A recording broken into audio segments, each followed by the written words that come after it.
Hola, recientemente se ha estrenado una película muy interesante de Ridley Scott, creador de una de mis series favoritas, por supuesto, hablo de Raised by Wolves, o Criado por Lobos, una serie de ciencia ficción que me encantó demasiado, es buenísima y si quieres verla, te dejo una tarjeta por aquí arriba. La premisa de esta adaptación de Napoleón Bonaparte se me hace muy interesante. La pregunta es, ¿realmente estará a la altura? Bueno, ahora lo comprobamos.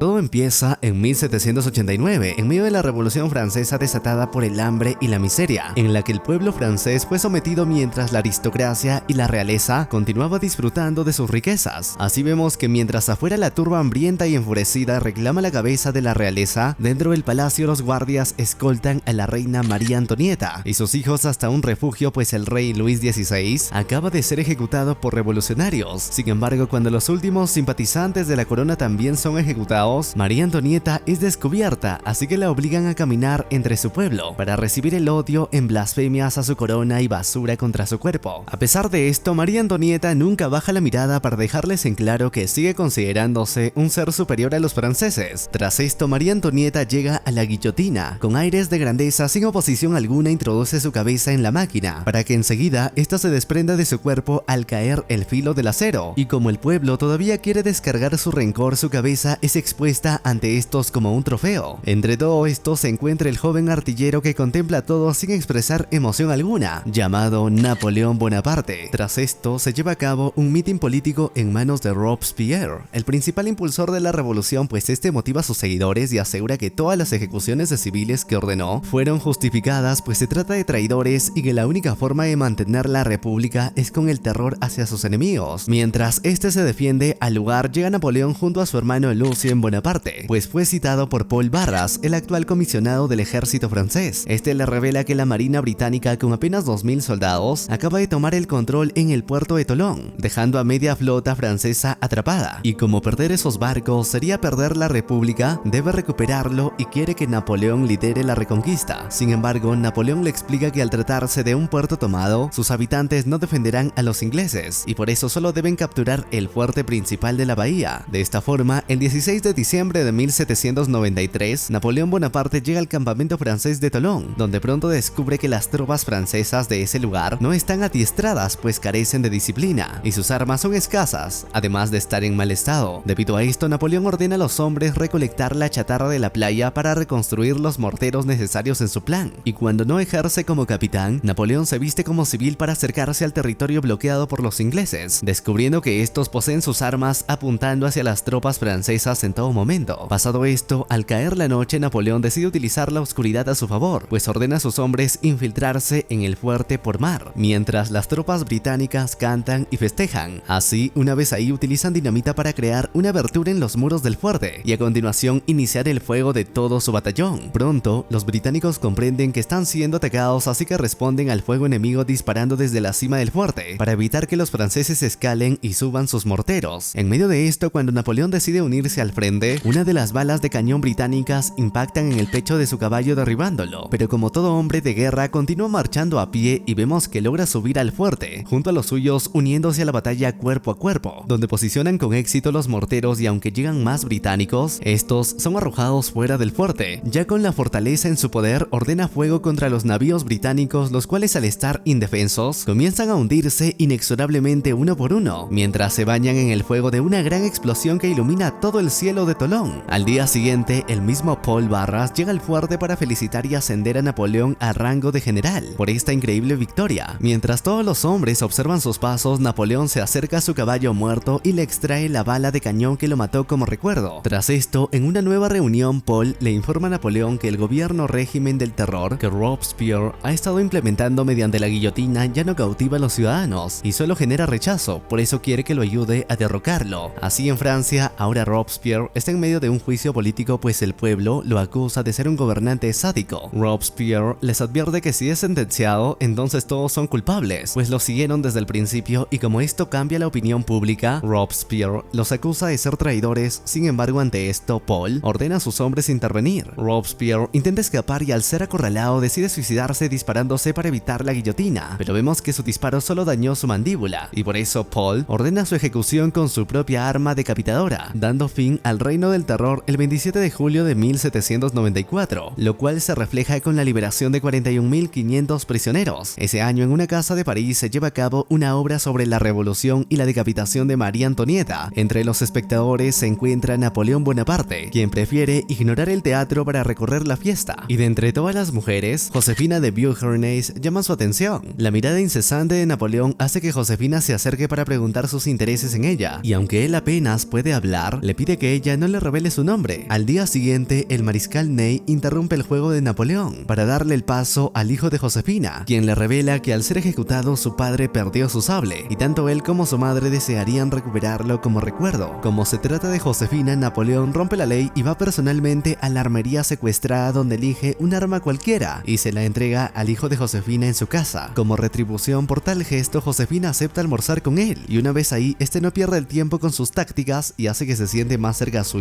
como muestra de interés. Josefina comprende que Napoleón está enamorado, y como a ella no le parece alguien feo, decide avanzar con su relación, pues al día siguiente le envía una carta de invitación, la cual descoloca al general, quien se impregna con el perfume de la carta como si fuera ella. Pero al estar frente a Josefina, Napoleón saca su lado más introvertido y permanece en silencio observándola. Para romper el hielo, Josefina le revela que su esposo tuvo varias amantes, las cuales vieron cómo su cabeza fue decapitada, y que además cuando estuvo en prisión fue violada con la excusa de que solo sobreviviría si se embarazaba. Con esto, Josefina le pregunta si le importa su pasado, pero Napoleón le deja en claro que solo le importa el presente. Como respuesta, Josefina decide entregarse a él en ese mismo lugar. No pasa mucho hasta que una multitud de 20.000 hombres, liderados por guardias nacionales y realistas, amenazan con un golpe de estado contra el Consejo de la República liderada por Paul. Este llama a Napoleón para pedirle que lo defienda, pues apenas cuenta con 4.000 soldados y pocas armas. Napoleón acepta poniendo como condición el poder para dirigir la defensa con completa autonomía. Así vemos que el 5 de octubre de 1795, Napoleón trae los cañones de Tolón a París para rodear el edificio del Consejo, y cuando la multitud se acerca arrojando piedras, ordena disparar desmembrando a los manifestantes del frente en un instante. Tal escena hace que el resto retroceda, dándole la victoria a Napoleón. Llega el 20 de septiembre de 1796 y vemos que Napoleón y Josefina se casan en una modesta iglesia. Pasado esto, Napoleón se ha convertido en el héroe de Francia con un ejército autónomo bajo su mando, pero esto preocupa al directorio y por eso le ordenan invadir Gran Bretaña. Sin embargo, Napoleón sabe que la superioridad inglesa en el mar lo destruiría, por eso decide cortar la ruta británica de comercio que había en Medio Oriente a través de su imperio de ese lado del mundo. Para ello se adentra en Egipto con intención de conquistarlo. Una vez ahí, vemos que inicia la batalla en la tierra de los faraones, pero pronto la superioridad de sus cañones que impactan en las pirámides doblegan a sus enemigos, y durante todo este tiempo, mientras Napoleón le envía cartas de amor a Josefina sin obtener respuesta alguna, vemos que ella vive feliz obteniendo placer de otros hombres como lo hacía en el pasado antes de conocerlo. En medio de su conquista, cuando Napoleón observa los tesoros como sarcófagos de ciertas momias de las pirámides, decide enviar algunos a Francia. Un día, las aventuras de Josefina llegan hasta los oídos del mariscal Ney, quien por respeto a su cornudo general decide contarle sobre la infidelidad de su esposa. Al principio Napoleón no lo cree, pero al ver que el mariscal se mantiene firme, continúa indagando, y así este le explica que se enteró porque la dama de compañía de Josefina es su amante y le escribe cartas contándole lo que ve. El amor por Josefina, si es que a esto se le puede llamar amor, hace que Napoleón ordene preparar 2 frágatas para regresar a Francia, aunque esto sea visto como deserción. Por las dudas deja a cargo a otro general, y así vemos que de nuevo en Europa es recibido como todo un héroe, pero en los periódicos observa una cruda realidad, pues ya toda Francia ahora lo llama cornudo. Al llegar a casa descubre que, aunque Josefina sabía de su regreso, prefirió salir antes que llegara, y cuando ella regresa encuentra sus cosas fuera de la casa. Napoleón le permite entrar para expresarle su rencor y preguntarle cómo es que no le importan sus sentimientos. Josefina le pide perdón, pero Napoleón solo se tranquiliza cuando este le dice que él es lo más importante en su vida, pues sin él ella no es nada. Irónicamente hay un trasfondo en esta conversación, pues Napoleón ha desarrollado una dependencia a ella. Sin embargo, más tarde, cuando Napoleón asegura que ningún hombre se le compara, Josefina le advierte que en realidad él no es nada sin ella. Incluso hace que Napoleón lo acepte como todo un simp, domado por la entrepierna de su indecente mujer. Esta relación tóxica continúa el día siguiente, donde Josefina indaga en el pasado de su esposo, descubriendo que, aunque tuvo amantes en el pasado, nunca las amó como a ella, aunque fueran más bellas. Dicho esto, Josefina lo convence de no abandonarla, aunque no la perdone. Más tarde, Napoleón es citado por el director para explicar su regreso repentino. Napoleón lo ignora y en su lugar les exige saber quién gobierna cuando él no está, pues al llegar descubrió que Francia cambió para mal en su ausencia. Los astrorusos y invadieron Italia, un territorio que había sido conquistado por Napoleón. Los anglorrusos ocuparon Irlanda y todo indica una inminente invasión de Francia por sus enemigos. Así, sin que ninguno pueda replicarle nada, Napoleón abandona el intento de juicio político en su contra. Al día siguiente, su hermano Lucien lo visita para recordarle que para Francia, él es su César, y por eso, con su ayuda, podrían tomar el poder del gobierno en un nuevo organismo de 3 cónsules donde Napoleón será el principal. Este acepta y así sus hombres visitan a cada uno de los miembros del directorio para obligarlos a firmar su renuncia. De esta forma, el 9 de noviembre de 1799 se ejecuta el golpe de estado. Ese día los políticos se reúnen en el edificio del gobierno para exigirle explicaciones por la desaparición de los antiguos miembros del directorio, a Lucien, pues acusan a Napoleón de ser el artífice del golpe. Las ofensas a su nombre hacen que Napoleón los confronte, pero al no portar armas y ser superado en número, los políticos lo golpean con intención de arrestarlo, pero él y su hermano logran escapar. Enseguida, mediante un pequeño acto donde Lucien jura que mataría a su hermano si traiciona la libertad del pueblo francés, vemos que los guardias aceptan seguir sus órdenes e ingresan en el recinto para someter a los políticos. De esta forma, Napoleón regresa para pedirles amablemente su voto a favor mientras son apuntados por las armas. Al día siguiente, Napoleón hace las paces con Josefina y la exhibe ante su pueblo, pues necesita una imagen familiar ahora que es gobernante. Aunque claro, los murmullos sobre su indecente mujer se comentan a cada instante. Es más, podríamos decir que desde este punto, la vida de Napoleón se empieza a pudrir, así como su principal relación. Él y su esposa llegan escoltados por la guardia del gobierno hasta el Palacio de Versalles, donde es condecorado oficialmente como el cónsul de Francia. Por la noche, realiza una gala para conocer al resto de la aristocracia de Francia y presentarle su esposa a su madre. Ya en el poder, Napoleón no pierde el tiempo y lo primero que hace es escribirle una carta al rey de Inglaterra, proponiéndole un acuerdo de paz, dejándole en claro que en caso contrario no le teme a la guerra como ya lo ha demostrado. Más tarde, su asesor llamado Armand le informa que ya notificó a las cancillerías de las potencias extranjeras sobre su nombramiento. Además, le advierte que Alejandro I, emperador de Rusia, es un potencial aliado de Inglaterra y por ende potencial enemigo de Francia. Tras esto, Napoleón pide saber más sobre Alejandro I,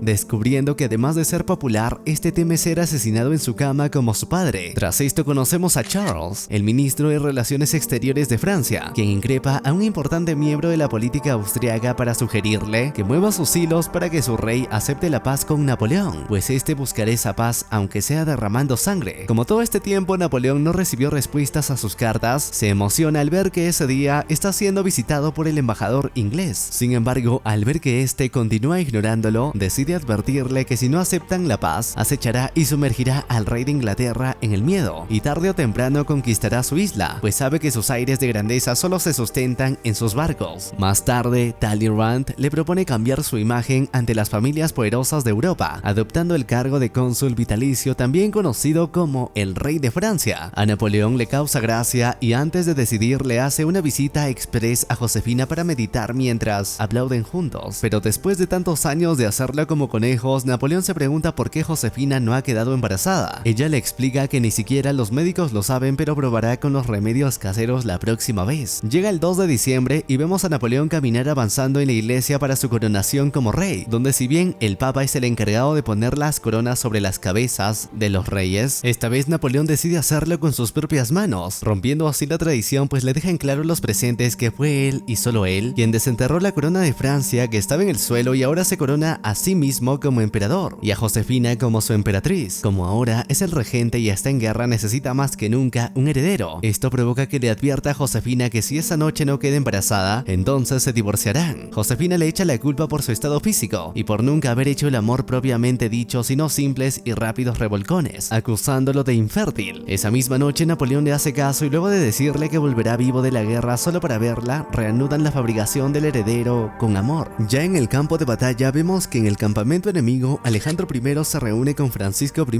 el emperador de Austria, quien al ver su tranquilidad le advierte que enfrentar a Napoleón significa una batalla aterradora. El 2 de diciembre de 1805 en Austerlitz vemos a Napoleón llegar a su campamento en medio de la nieve del frío invierno de Austria, pero aunque el terreno juega en su contra y Napoleón sabe que Alejandro I ha estado estudiando el arte de la guerra para copiarlo, el emperador francés se siente confiado. Ese día, luego de camuflar todas sus armas en la nieve desde lo alto, Napoleón es informado de que el enemigo ya descubrió su campamento pero mantiene la calma, pues desde la colina observa cómo sus enemigos avanzan confiados contra las tropas que dejó en su campamento como anzuelo. Alejandro. Así, cuando la sangre comienza a derramarse, Napoleón ordena a sus tropas restantes descender con una formación tan efectiva que al verse rodeados el general austriaco ordena la retirada. Pero la estrategia de Napoleón apenas comienza, pues enseguida dispara los cañones sobre los rusos y austríacos, quienes sin darse cuenta estaban huyendo sobre un lago congelado, que ahora se abre para tragarlos en sus frías aguas mientras aún se desangran. Pasado esto, Francisco I llega al campamento de Napoleón en paz, pero aquí le explica que Alejandro I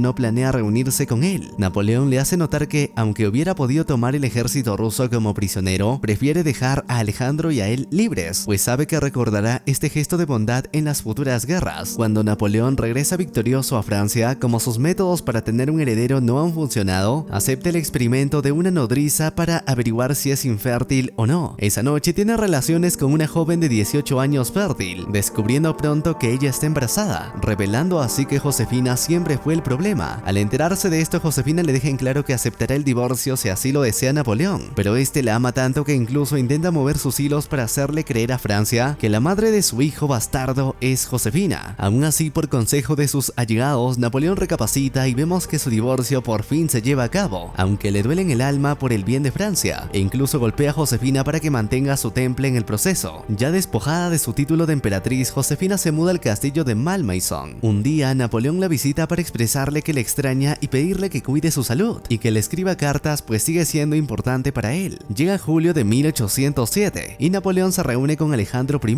para pactar una alianza, pues Alejandro le expresa que Rusia también odia a Gran Bretaña. Napoleón pone sobre la mesa casarse con la hermana de Alejandro para unir sus imperios, pero descubre que está comprometida con el duque de Edimburgo. Entonces Napoleón pregunta por la princesa Ana, la hermana menor de Alejandro, quien apenas tiene 15 años, y al ver que esto hace que Alejandro dude, le explica que si unieran sus ejércitos harían temblar a Inglaterra. Por su lado, Talleyrand se reúne con el canciller austriaco para informarle que Napoleón desea obtener la mano en matrimonio de la archiduquesa María Luisa, la hija mayor de Francisco I, para establecer así una alianza irrompible. Sin opciones, Austria cede, y así vemos que María Luisa llega al palacio de Versalles, donde Napoleón no pierde el tiempo y la lleva a su habitación. Poco después, María Luisa da a luz al hijo y heredero de Napoleón, quien derrama lágrimas de felicidad, pero su vínculo con Josefina todavía es fuerte, y por eso decide visitarla para presentarle a su hijo. La paz dura poco, pues unos años después Alejandro I traiciona a Napoleón, obligándolo a invadir Rusia en junio de 1812, y ahora que su poder es del tamaño de Europa, comanda las fuerzas combinadas de Francia, Austria, Italia, Alemania y Polonia. Su número supera ampliamente a Rusia. Para esto utilizan el ataque en guerrilla con fugaces embestidas con cañones, para luego traerlos al bosque, donde los acorralan con el fuego de sus fusiles. Llega el primer confrontamiento directo en el campo abierto de Borodino, el 7 de septiembre de 1812, donde Napoleón logra irrumpir en la formación de los rusos y consagrarse el vencedor ese día. El ejército de Napoleón continúa avanzando, pero al llegar a Moscú solo encuentra casas vacías, pues todos los rusos la abandonaron y se llevaron la comida. Sin nadie, aquí Napoleón se sienta en el trono de Alejandro I,